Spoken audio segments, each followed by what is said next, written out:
Know your rights? How to protect yourself during police interactions. Today, we're covering a crucial topic: your constitutional rights during interactions with police officers.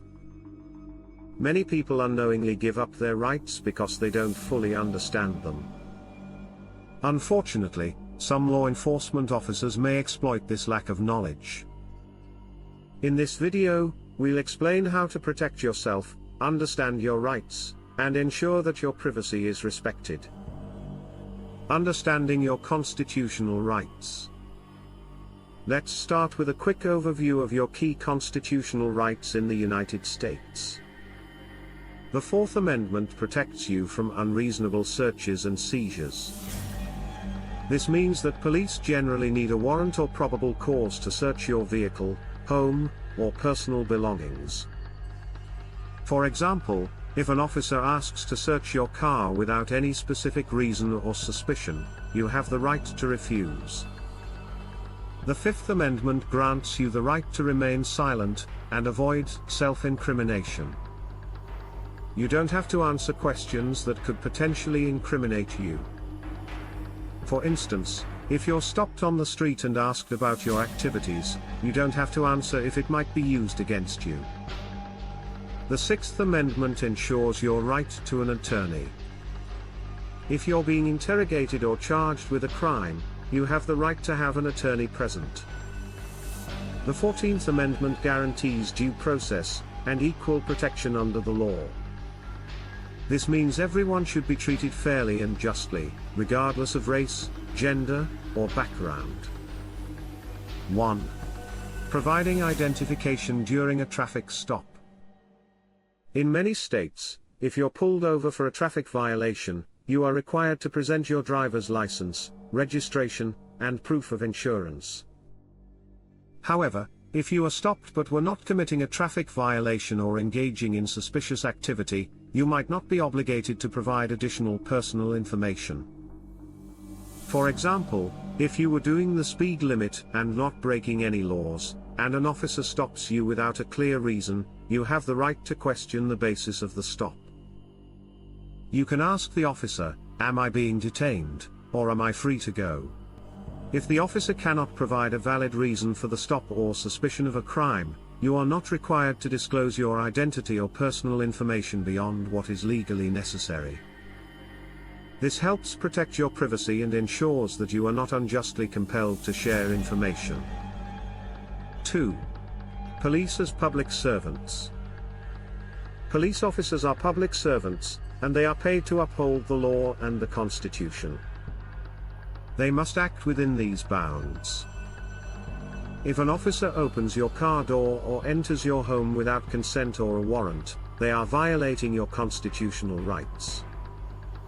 For example, if an officer enters your home without a warrant or permission, it's an overreach. You can and should hold them accountable. You have the right to file a complaint with their department, and you might also have grounds to pursue legal action, including suing the department for such violations. 3. During a traffic stop. During a traffic stop, remain calm and polite. Provide your driver's license, registration, and proof of insurance if required by law. Beyond that, you're not obligated to answer additional questions about your personal life or activities. If an officer requests to search your vehicle, you can refuse by stating, "I do not consent to a search." If asked questions that could incriminate you, exercise your Fifth Amendment right, "I wish to remain silent and would like to speak with an attorney." Recording the interaction can also be beneficial, provided you do not interfere with the officer's duties. 4. On the street.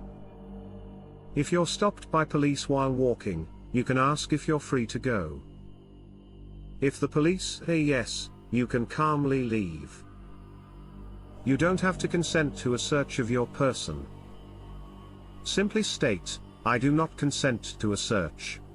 If you are asked about your personal life or whereabouts, you have the right to remain silent. 5. In your home. If police come to your door, ask for their identification and the reason for their visit. If they do not have a warrant, you can refuse to let them enter. Politely say, "I would like to see a warrant before you enter my home." Police can sometimes enter without a warrant in emergencies, but you always have the right to ask for clarification. 6. If your rights are violated. If you believe your rights have been violated, document everything. Record the interaction, including officers' names and badge numbers. File a complaint with the police department's Internal Affairs or Civilian Review Board. Consult with a civil rights attorney to explore legal actions and hold the department accountable. Understanding and exercising your rights is essential for protecting yourself during interactions with law enforcement.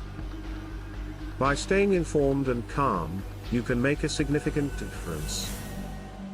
If you believe your rights are being violated, take action to protect yourself and hold those responsible accountable. If you found this video helpful, please like, share, and subscribe for more content. Drop your questions and experiences in the comments below. I'd love to hear from you. Thanks for watching, and stay informed.